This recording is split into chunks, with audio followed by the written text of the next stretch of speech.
Hello दोस्तों, स्वागत है आप सभी लोगों का राजस्थान एकेडमी पर। मैं परवीन सिंह आप सभी लोगों के साथ में। जैसा कि आप सभी लोग जानते हैं, हम लगातार R S M S S B board के द्वारा जो एलडीसी भर्ती प्रतियोगी परीक्षा करवाई जानी है, उसके लिए साइंस की क्लासेस लेकर के आ रहे हैं और आप सभी लोग लगातार इस साइंस की क्लास का जो है लाभ ले रहे हैं। और जो आपको ये कंटेंट दिया जा रहा है, इसकी जो आप लोगों के द्वारा मुझे एप्रिसिएशन के रूप में जो प्रशंसा की जा रही है और जो आपके द्वारा धन्यवाद ज्ञापित किए जा रहे हैं, वो रियली बहुत ज्यादा मोटिवेट करते हैं मुझे ये क्लास लेने से पहले। मैं कई बार जब सोचता हूँ कि यार अपने पास में व्यूज कम हो जा रहे हैं, विद्यार्थी जो है क्लासें पूरी देख रहा है लेकिन व्यूज कम आ रहे हैं, या अभी वैकेंसी नहीं आने के कारण कोई नहीं चला रहा लेकिन अपन क्यों क्लास चला रहे हैं। लेकिन जब आप लोगों का ये प्यार दिखता है ना, मुझे रियली बता रहा हूँ इतना ज्यादा मोटिवेट हो जाता हूँ और फिर पुनः एक बार सोचता हूँ कि नहीं, मेरे ये प्यारे प्यारे विद्यार्थी, मेरे ये प्यारे प्यारे दोस्त जो मेरा इंतजार करते हैं डेली शाम को 8 बजे इस साइंस की क्लास का, और इस साइंस को समझने का जो वेट करते हैं, उनके लिए मैं ये क्लास लगातार लेकर के आऊंगा। तो आप सभी लोगों का पुनः एक बार स्वागत है। मैं परवीन सिंह आप सभी लोगों के साथ में। जैसा कि आप सभी लोग जानते हैं, साइंस के ऊपर बात कर रहे थे और साइंस के अंतर्गत अपन ने इससे पहले दो टॉपिक कंप्लीट कर लिए हैं। वो दो टॉपिक कौन कौन से हैं तो आपको बता दूं, पाठ्यक्रम में जो पहली और दूसरी यूनिट है वो कंप्लीट करवा दी गई है। यह तीसरी यूनिट है कार्बन और उसके यौगिक, हाइड्रोकार्बन, सीएनजी, सीएफसी और आपके साबुन और अपमार्जक, इनके बारे में अपन पढ़ रहे हैं। अब कल लास्ट क्लास के अंतर्गत यानी 34 नंबर की क्लास में मैंने आपको ये सिखा दिया था कि पूर्व लग्न क्या होते हैं, अनुलग्न क्या होते हैं, और आईयूपीएससी का नामकरण अपन पढ़ रहे हैं। ठीक है, पूर्व लग्न अनुलग्न एक बार रिवाइज करवा देता हूं। तो कार्बन एक है तो मैथ, दो है तो एथ, तीन है तो प्रॉप, चार है तो ब्यूट, पांच है तो पेंट, छह है तो हेक्स, सात है तो हेप्ट, आठ है तो ऑक, नौ है तो नॉन, 10 है तो डेक। ये तो हो गए अपने पूर्व लग्न जो प्रीफिक्स है जो आगे आएंगे। सफिक्स के बारे में बताया था मैंने, जो अनुलग्न होते हैं जो शब्द के पीछे आते हैं, जिनके अंदर बताया था मैंने कि अगर सिंगल बॉन्ड है तो एन, डबल बॉन्ड है तो इन, ट्रिपल बॉन्ड है तो आइन। ठीक है, एन, इन, आइन, ये तीन अपने अनुलग्न थे।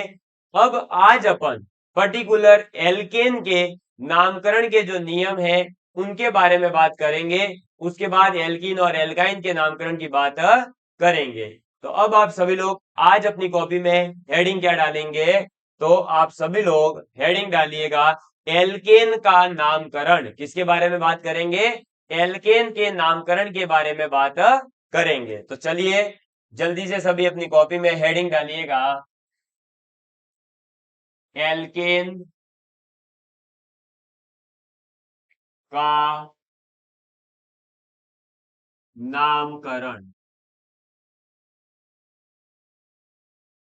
ठीक है, यानी नोमेनक्लेचर ऑफ एल्केन के बारे में अपन बात करेंगे।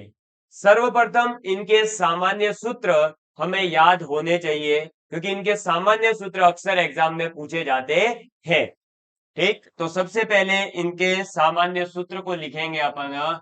एल्केन का सामान्य यानी जनरल फॉर्मूला, सामान्य सूत्र, और इसका जो सामान्य सूत्र है वो है CnH2n+2। क्या है, CnH2n+2, जहां पर आप n बराबर 1 से लेकर के इनफाइनाइट तक आपकी इच्छा करें जो एल्केन बनाना हो वो ले लीजिएगा। ठीक, वैसे सामान्यतः 7 या 8 या फिर 10 कार्बन तक के कंपाउंड का आपसे नामकरण वगैरह पूछते हैं, इससे बड़े के बारे में अपन को नहीं पूछते हैं। इनसे बड़े फिर जो 15 से लेकर 18 तक कार्बन हो सकते हैं, 36 से लेकर 37 तक हो सकते हैं, उससे फिर साबुन और अपमार्जक बनते हैं जो बहुत बड़े होते हैं, और उसके बाद तो सीधे बहुलक आते हैं। ठीक, तो ये ध्यान रखना, 1 से लेकर 10 तक के अपन से पूछे जाएंगे। तो सामान्य सूत्र क्या होता है एल्केन का, CnH2n+2, ये ध्यान रखना। अब आगे बात करेंगे, इन्हें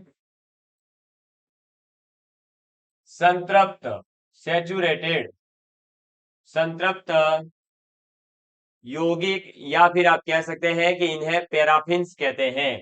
तो इन्हें संतृप्त यौगिक या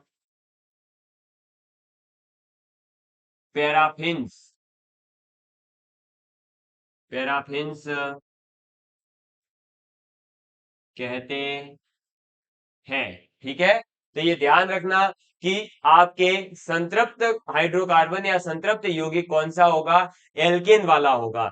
असंतृप्त में आपके आ जाता है डबल बॉन्ड और ट्रिपल बॉन्ड वाला, यानी एल्किन और एल्काइन, क्योंकि ये संतृप्त असंतृप्त के बारे में भी आपसे पूछा जा सकता है, इसलिए याद रखना। ठीक, चलो आगे आप लिखेंगे अब इसके जो नियम है उनके बारे में। नियम पहला, तो सबसे पहले जो नियम है इसके अंदर वो आ जाता है आपका सबसे लंबी, सबसे लंबी श्रृंखला का चयन करें, सबसे लंबी श्रृंखला का चयन करें। ठीक है, सबसे पहले अपने को क्या करना होगा, तो सबसे पहले लंबी श्रृंखला जो होती है, पूरा का पूरा यौगिक दे रखा होगा, उस यौगिक में सबसे लंबी जो श्रृंखला होगी उस लंबी श्रृंखला का अपन चयन करेंगे। ठीक है, इसके बाद मुख्य श्रृंखला, मुख्य श्रृंखला के बाहर, मुख्य श्रृंखला के बाहर, एक मिनट है ना, ये बाहर हो गया, बाहर रहे समूह, रहे समूह को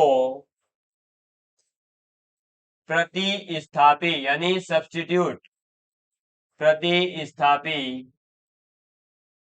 कहते हैं। ठीक है, तो सबसे पहले अपने को क्या बात याद रखनी है कि जो हमारे पास में सबसे लंबी कार्बन श्रृंखला आ रही हो, उस सबसे लंबी कार्बन श्रृंखला का चयन करना होता है, और उस लंबी कार्बन श्रृंखला के अलावा जितने भी आपके कार्बन अलग अलग जो ब्रांचेस के अंदर लगे हुए होंगे, श्रृंखलाओं में लगे हुए होंगे, उन सभी को हम क्या कहेंगे, प्रतिस्थापी कहेंगे। प्रतिस्थापी का मतलब है सब्स्टिट्यूट कहेंगे, क्या कहेंगे, सब्स्टिट्यूट्स कहेंगे। ठीक, चलो दूसरा आप लिखेंगे आगे, तो दूसरा आ जाता है यदि दो या दो से अधिक, दो या दो से अधिक समान लंबाई,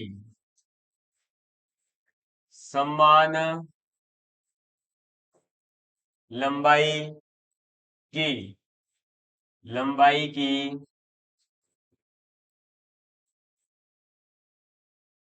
लंबाई की सर्वाधिक लंबी, सर्वाधिक लंबी श्रृंखलाएं,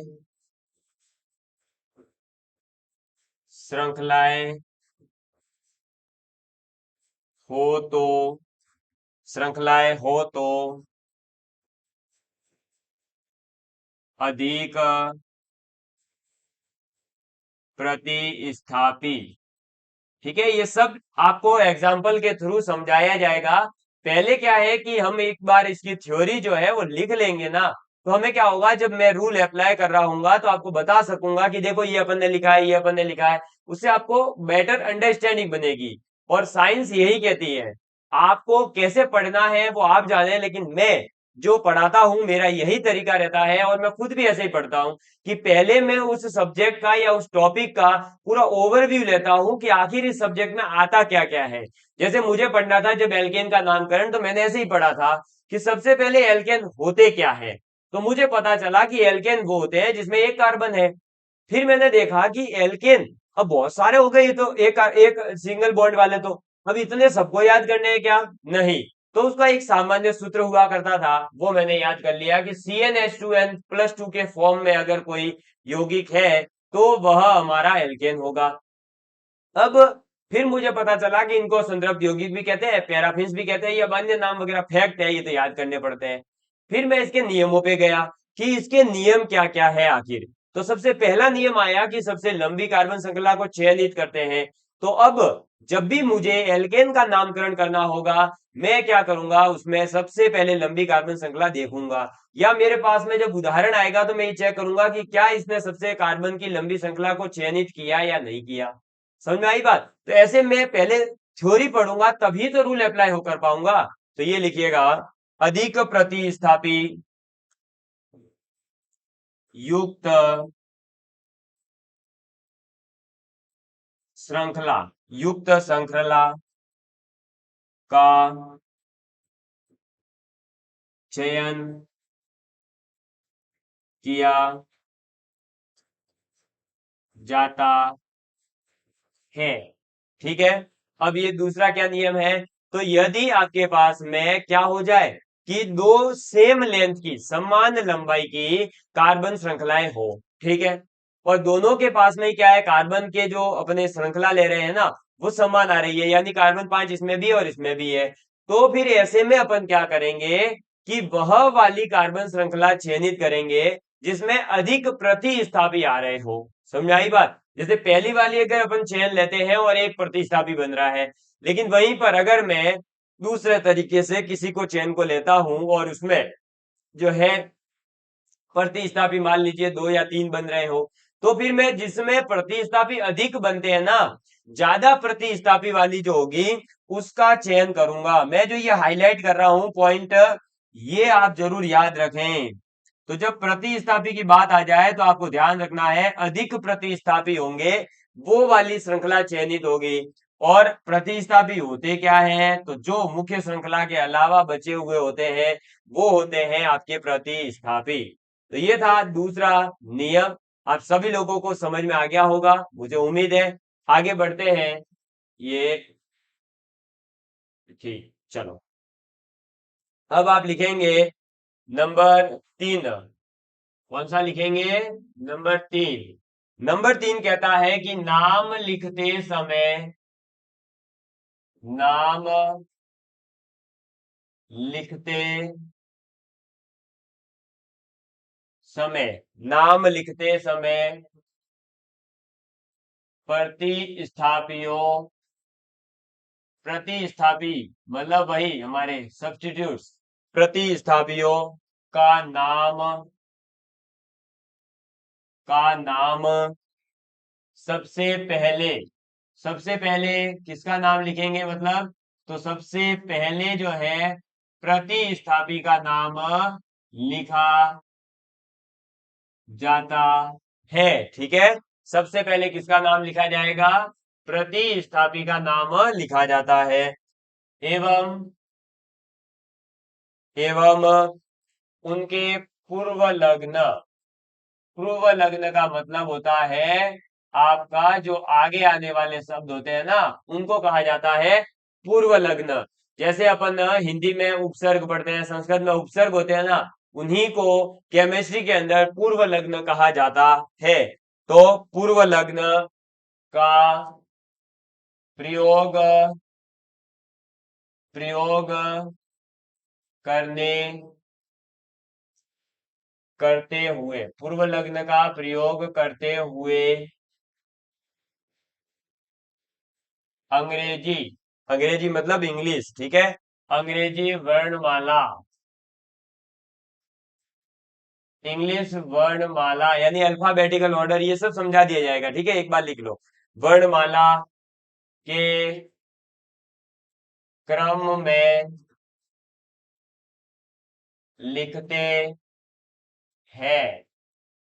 मैं आपको प्रॉपर तरीके से नोट्स बनवा रहा हूं, इसीलिए मैं खुद अपने हाथ में आईपैड रखता हूं, ये देख लीजिए, है ना, ये आईपैड मैं खुद अपने हाथ में रखता हूं, इसमें मैंने बकायदा एक एक चीज नोट डाउन कर रखी है और बढ़िया तरीके से एकदम सोच करके कि किस टाइप से बच्चे को समझ में आ जाएगा, किस प्रकार से विद्यार्थी को ये समझ में आ जाएगा कि ये नियम क्या कहना चाहता है, उस इजी से इजी लैंग्वेज में लिखने का प्रयास किया है। और वही लैंग्वेज फिर मैं यहाँ लिखवाता भी हूँ आपको, एक वर्ड भी इधर से उधर नहीं हो, इसलिए मैं ये हाथ में रखता हूं ताकि मुझे जो याद है और इसमें जो लिखना है उसमें वर्ड इधर से है का भी इधर उधर नहीं होने दे रहा हूं, मैं एग्जैक्ट नोट्स लिखवा रहा हूं।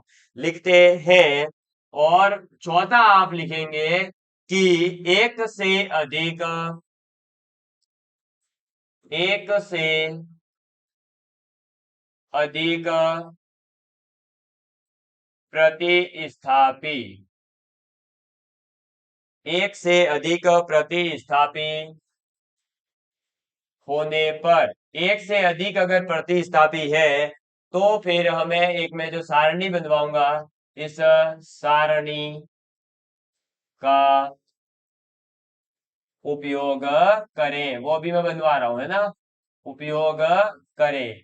नोट्स के अंदर जब आपको ये पीडीएफ प्रोवाइड करवाई जाएगी, आपको बुक फॉर्मेट में जब ये दिया जाएगा, उसमें टेबल पहले से साइड में बनी हुई होगी, इसलिए वहां लिखा गया है कि इस सारणी का उपयोग करें।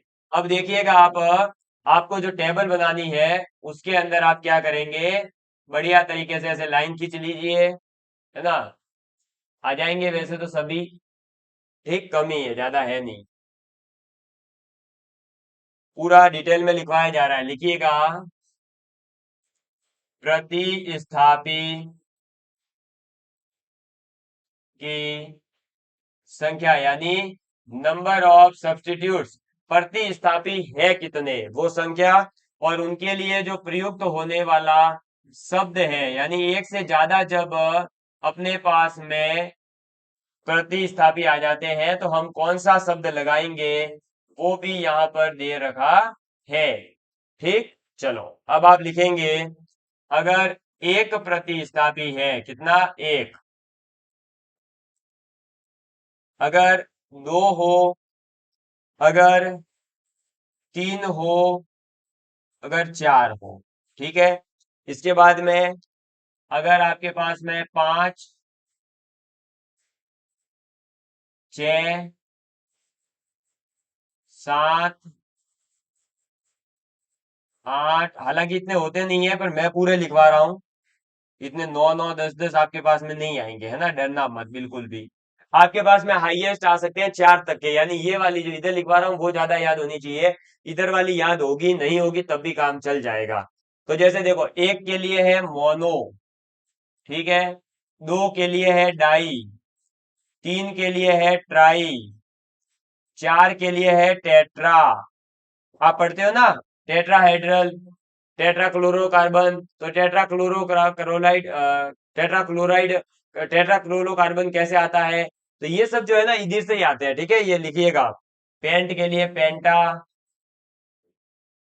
छह के लिए हेक्सा, सात के लिए हेप्टा, आठ के लिए ऑक्टा, नौ के लिए नोना, क्या आएगा, नोना, और 10 के लिए डेका। ठीक, चलो अभी और नियम है, पहले इनको समझ लेते हैं एक बार ताकि अच्छे से क्लियर हो जाए, वरना आधे बच्चे कंफ्यूज हो जाएंगे। सबसे पहले हमने जो नियम आगे पढ़े हैं वो कौन से है, देखो, कि नाम लिखते समय प्रतिस्थापी का नाम सबसे पहले लिखा जाता है, तो सबसे पहले तो ये ध्यान रखना कि सबसे पहले किसका नाम लिखा जाएगा, प्रतिस्थापी का सबसे पहले नाम लिखा जाता है। यानी जो हमारे पास में हमारे नामकरण जिस भी यौगिक का करना है, उसमें जो भी प्रतिस्थापी होगा, सब्स्टिट्यूट होगा, उस सब्स्टिट्यूट का नाम सबसे पहले लिखा जाएगा।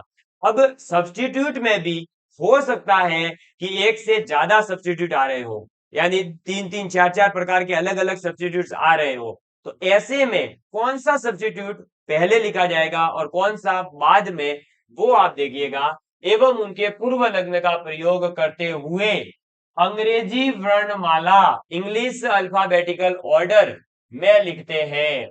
इंग्लिश अल्फाबेटिकल ऑर्डर का मतलब है कि मान लीजिए एक अपने पास यौगिक है और उस यौगिक में ब्रोमीन और क्लोरीन दोनों को लगाना है, ठीक, तो ब्रोमीन यानी बी, क्लोरीन यानी कि सी, तो बताइए बी पहले आएगा या सी, तो पहले बी आएगा, तो पहले जो नामकरण होगा वो ब्रोमीन का होगा, ठीक है, और उसके बाद किसका होगा, क्लोरीन का होगा, और अगर आ जाए फ्लोरीन भी साथ में जुड़ा हुआ तो ब्रोमीन, क्लोरीन और फिर फ्लोरीन, समझ में आ गई बात। ऐसे आपको जो है इनके नामकरण जोड़ने होंगे अल्फाबेटिकल ऑर्डर में। दूसरा पॉइंट है कि अगर एक से ज्यादा एक जैसे प्रतिस्थापी आ जाए, जैसे दो है जो है आपके क्लोरीन जुड़े हुए हैं और तीन ब्रोमीन जुड़े हुए हैं, तो ऐसे में आप क्या लिखेंगे, कि ट्राई ब्रोमीन और डाई क्लोरीन, क्योंकि एक के लिए मोनो है, दो के लिए डाई है, तीन के लिए ट्राई है। तीन ब्रोमीन बताया मैंने, तो ट्राई ब्रोमीन लिखोगे आप, और दो क्या बताया क्लोरीन, तो फिर लिखोगे डाई क्लोरीन। ऐसे होता है। समझ में आ गई बात? तो आपको जो है ये अभी आगे जस्ट इसके बाद एग्जाम्पल करवाऊंगा, उसमें सब क्लियर करवा दिया जाएगा विथ एग्जाम्पल्स। तो आपको अच्छे से क्लियर होगा, एक एक चीज आपको जो है नियमों पर बेच करवाई जाएगी। 5 के लिए पेंटावर्ट, 6 के लिए हेक्सा, 7 के लिए हेप्टा, 8 के लिए ऑक्टा, 9 के लिए नोना, 10 के लिए डेका। ये वर्ड्स हैं जो आपको याद रखने हैं, ठीक है, क्योंकि ये बहुत काम के वर्ड्स हैं। इनका यूज अपन अभी क्वेश्चंस के अंदर करने वाले हैं। हमारे आए हुए एग्जाम्पल्स को हम जब सॉल्व करेंगे तो हमें पता चलेगा कि हाँ, इससे जो है क्वेश्चन कैसे आते हैं। ठीक, चलो इसको आपने लिख लिया होगा। तो मैं आपको जो है पांचवा रूल लिखवाने से पहले कुछ इंपॉर्टेंट जो हमारे प्रतिस्थापी है, कुछ इंपॉर्टेंट सब्स्टिट्यूट्स हैं जो हमें देखने को मिलेंगे बार बार क्वेश्चन में, उनको लिखवाने की कोशिश करता हूं। ठीक, चलो तो आप सभी जल्दी से एक बार कुछ महत्वपूर्ण प्रतिस्थापी है वो लिखेंगे। तो लिखिएगा हेडिंग, ये रेड पेन कहां से चल रहा है भाई आप?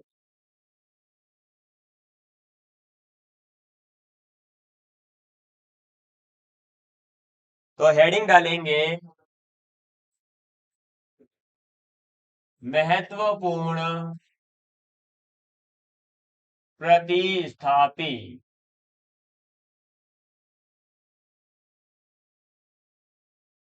ठीक, और उसमें सबसे पहला जो आता है वो आता है बॉन्ड CH3, जिसे हम क्या पढ़ते हैं, इसका नाम याद रखना, इसे हम पढ़ेंगे मैथिल। तो जहां कहीं भी आपको बॉन्ड CH3 दिखेगा, आप उस सब्स्टिट्यूट का नाम क्या रखेंगे? मैथिल नाम रखेंगे। दूसरा लिखेंगे बॉन्ड CH2 बॉन्ड CH3। ठीक, CH2 है, यानी कि दो कार्बन है तो फिर एथिल हो जाएगा। तीन होते हैं तो प्रोपिल कर देते हैं। ठीक है, तीन तक के याद रख लो, आगे नहीं पूछेगा। CH2 इसे अपन पढ़ेंगे क्या? प्रोपिल। क्लियर? नंबर 4 पर आप लिखेंगे bond CH bond CH3 bond CH3। ये आपको पता होगा एक नियो ग्रुप है, तो हम सॉरी ये आइसो ग्रुप है, तो इसे अपन पढ़ेंगे आइसोप्रोपिल। ये मैंने आपको पीछे बढ़ा दिया है ना, आइसो और नियो कौन से समूह होते हैं। तो आइसोप्रोपिल जो है हम इसको पढ़ते हैं। इसके बाद पांचवा रूल आप लिखेंगे bond CH2 bond CH2 bond CH2 और बॉन्ड CH3, यानी चार कार्बन हो जाए तो हम इसे पढ़ेंगे ब्यूटिल। क्या पढ़ेंगे? ब्यूटिल। इसके बाद में अगर आ जाए तो पेंटिल वगैरह वो सब आगे होते जाएंगे, लेकिन अपने को तो बस ये 5 तक भी याद रह जाएगा तो अपने काम हो जाएगा। ठीक, तो एक कार्बन वाला है कंपाउंड यानी CH3 है तो मैथिल, दो कार्बन है तो एथिल, तीन है तो प्रोपिल। तीन ही है लेकिन व्यवस्था ऐसी कर रखी है, CH और फिर CH3 ऐसे तोड़ रखा है, एक कार्बन से दो कार्बन अटैच कर रखे हैं तो आइसोप्रोपिल होता है। और आपको पता होगा एक ही कार्बन से अगर चार कार्बन जुड़े हुए हो तो नियो समूह होता है, जिसकी बात अपन पहले कर चुके हैं। ठीक, फिर देखो CH2 यानी चार कार्बन आ जाए तो ब्यूटिल हो जाता है, क्योंकि अपन ने ब्यूटेन के रूप में तो पढ़ रखा है, लेकिन ब्यूटेन तो वो होता है जिसमें यहां पर CH3 होता है। ठीक है, यहाँ पर देखो एक बॉन्ड खाली है जिससे कोई अटैच नहीं है, इसलिए इसको अपन पढ़ेंगे ब्यूटिल। इसीलिए इसको मेथेन कब पढ़ते हैं? जब CH4 हो, CH3 और एक बॉन्ड खाली रख दिया तो वो L लगा देते हैं पीछे, और कुछ नहीं करना, कोई भी वर्ड हो पीछे L लगा देंगे। ठीक, चलो इसके बाद में नंबर 6, नंबर 6 पर आप लिखेंगे आपका, इसको कहते हैं क्लोरो। जब क्लोरीन दिखेगा तो क्लोरो। नंबर 7 पर आपको दिखेगा बॉन्ड Br। ठीक है, तो हम इसे पढ़ेंगे क्या? ब्रोमो। क्या पढ़ेंगे? ब्रोमो। नंबर 8 पर आप जो है आपको दिखेगा अगर आई, तो फिर आप इसे पढ़ेंगे आयोडो। क्या पढ़ेंगे? आईओडो। और नंबर 9 पर है आपके पास में फ्लोरीन, जिसे आप पढ़ेंगे फ्लोरो। क्या पढ़ेंगे? फ्लोरो। समझ में आ गई बात? और नंबर 10 पर अपने पास में है बॉन्ड NO2। तो बॉन्ड NO2 है, हम इसे पढ़ेंगे नाइट्रो। क्या पढ़ेंगे? नाइट्रो पढ़ेंगे। क्लियर? समझ में आ गई बात? बस ये 10 प्रतिस्थापी है जिनका उपयोग हम बार बार क्वेश्चंस के अंदर करेंगे, और ये बार बार हमें एग्जांपल्स में देखने को मिलते हैं। इसलिए ये 10 प्रतिस्थापी तो कम से कम याद होने ही चाहिए। आप आराम से इसका स्क्रीनशॉट लीजिए, फिर मैं आगे पढ़ता हूं और एक बार याद करवा देता हूं। 5 तक अपन ने डिस्कस कर लिए थे। क्लोरीन है तो क्लोरो, ब्रोमीन है तो ब्रोमो, आयोडीन है तो आयोडो, फ्लोरीन है तो फ्लोरो, NO2 है जिसे नाइट्रो कहते हैं, और वहां यहां पर भी आपको नाइट्रो ही याद रखना है। समझ में आ गई बात? तो ये थे आपके 4 रूल, कंप्लीट हुए। ठीक, इनको याद करते चलना, बस ये याद करने वाली बातें हैं। क्वेश्चन में कैसे अप्लाई करना है वो तो एग्जांपल से ही समझेंगे अपन। अब लिखिएगा फिफ्थ रूल। तो फिफ्थ रूल आ जाता है कि यदि प्रतिस्थापियों का अंकन करना है ना, लिखेंगे प्रतिस्थापियों।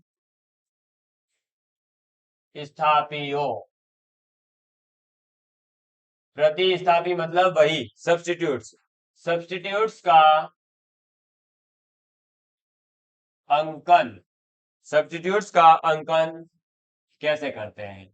तो लिखेंगे प्रतिस्थापियों, प्रतिस्थापियों को कम अंक, प्रतिस्थापियों को कम अंक दिए जाते हैं।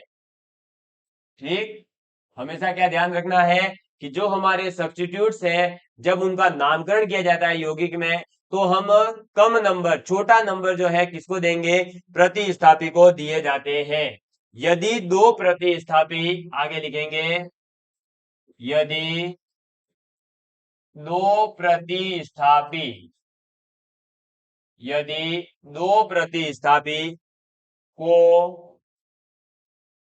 समान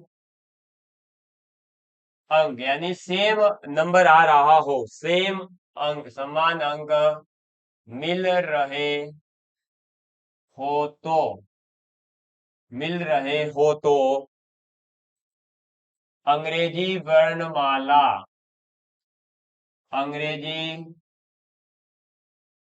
वर्णमाला में, अंग्रेजी वर्णमाला में पहले आने वाले प्रतिस्थापी, पहले आने वाले प्रतिस्थापी को, प्रतिस्थापी को कम अंक दिया जाता है। ठीक है, ये बात आपको याद रखनी है कि जो हमारे प्रतिस्थापी है उनका अंकन कैसे करेंगे, यानी नंबरिंग ऑफ सब्स्टिट्यूट्स कैसे की जाती है। तो आपको प्रतिस्थापी को हमेशा क्या करना है? कम अंक देना है। एक तो ये बात याद रखना, क्या करना है? कम अंक दिया जाता है। और अगर दो प्रतिस्थापी समान अंक पर आ रहे हो, क्या हो रहे हो? समान अंक पर आ रहे हो, तो ऐसे में जो हमारा अंग्रेजी वर्णमाला का कॉन्सेप्ट है, जो अपन पीछे सीख करके आए हैं कि अल्फाबेटिकल ऑर्डर में हम जो है क्या करते हैं, फिर नामकरण कर देते हैं। तो अल्फाबेटिकल ऑर्डर में पहले आने वाले प्रतिस्थापी को आप कम नंबर दोगे।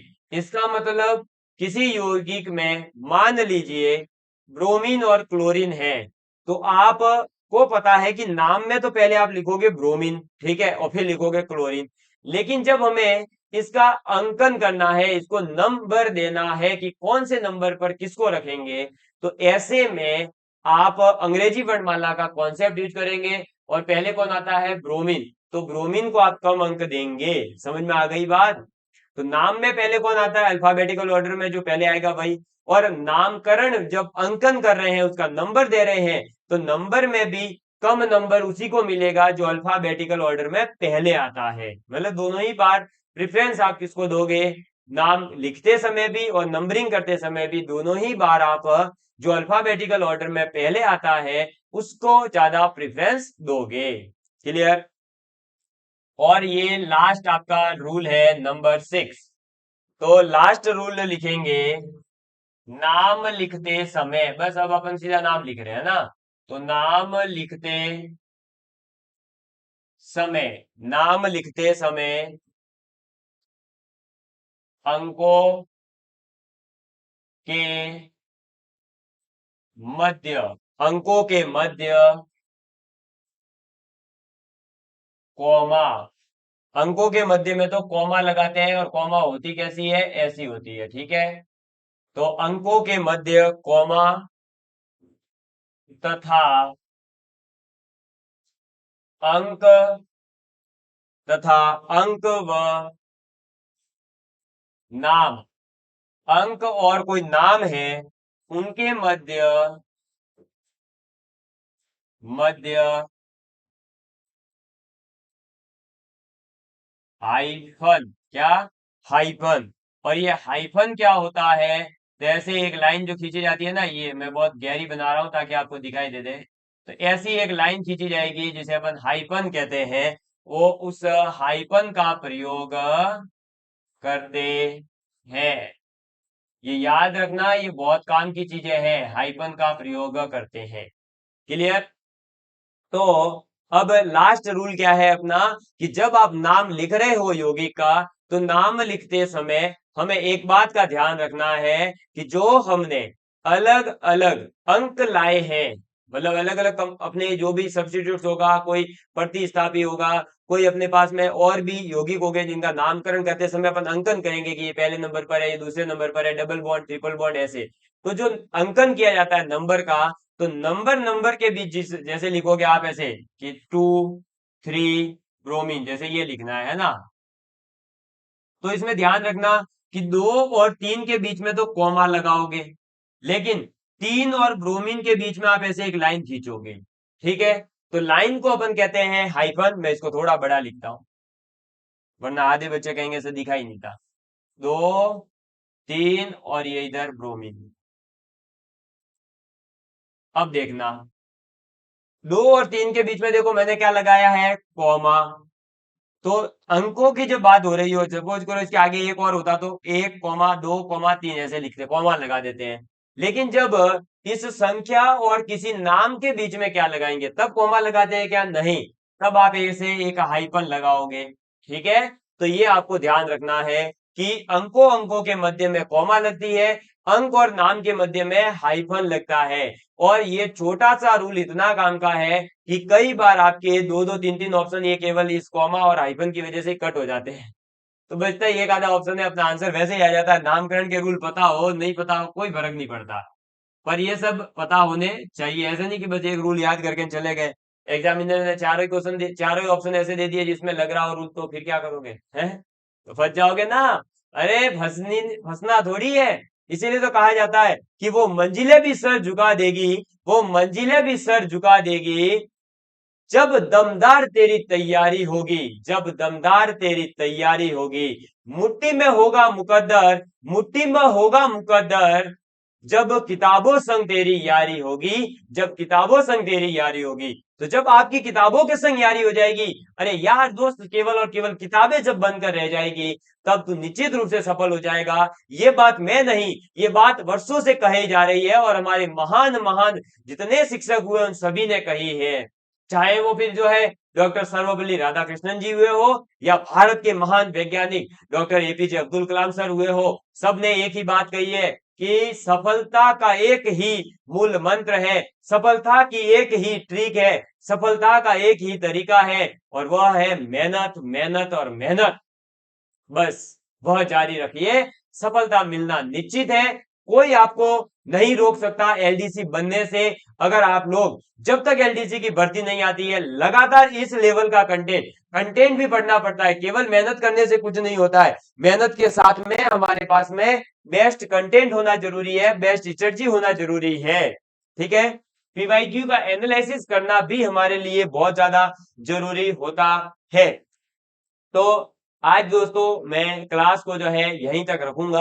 लगभग हमारी क्लास 30 से 35 मिनट की रहती है, तो बस आज का समय 35 मिनट हो चुका है। आगे की क्लासें भी रिकॉर्ड करनी है, कई सारे विद्यार्थी हमारा इंतजार करते हैं आप ही की तरह, इसलिए ठीक है।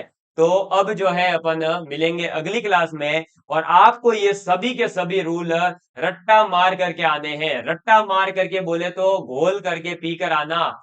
जो आपको ये बीच में एक दिन का समय दिया जा रहा है, ये सिर्फ और सिर्फ आपके खुद के विजुअलाइजेशन के लिए, आपकी खुद की प्रैक्टिस के लिए दिया जा रहा है। तो इस एक दिन के समय का सदुपयोग करें, डेली नोट्स जरूर बनाएं, और अगर आपके प्लेलिस्ट में कोई भी वीडियो बाकी रह रहा है उसे देख लेवे, क्रम वाइज नोट्स बनाते चलिए। बहुत जल्द आप एक अच्छे मुकाम पर होंगे, और आपकी साइंस इस लेवल की होगी कि आप राजस्थान का ही नहीं, पूरे भारत का किसी भी लेवल का एग्जाम दीजिएगा, चाहे यूपीएससी प्री दीजिएगा, इस कंटेंट से बाहर अगर आपको क्वेश्चन मिल जाए तो आप मेरे को कहिएगा कि सर ये क्वेश्चन जो है बाहर से आया है। जब तक पूरा कंटेंट नहीं होगा आपके साथ जुड़ा रहूंगा, और काफी लंबे एक बैच के साथ में मैं आपके साथ जुड़ने वाला हूं। केवल ऐसा नहीं है कि 2-4 दिन की क्लास है, नहीं, इसमें हम आपको काफी लंबी क्लास है, लगभग मेरी जो है 100 क्लासों के माध्यम से मैं कोर्स पूरा करवाऊंगा। अभी तो अपनी 35 हुई है, अभी तो संघर्ष बहुत जारी है ना। चलिए मिलते हैं अब अगली क्लास में, तब तक के लिए bye bye. Love you all of you, please take care and please share with friends. Jai Hind, जय भारत।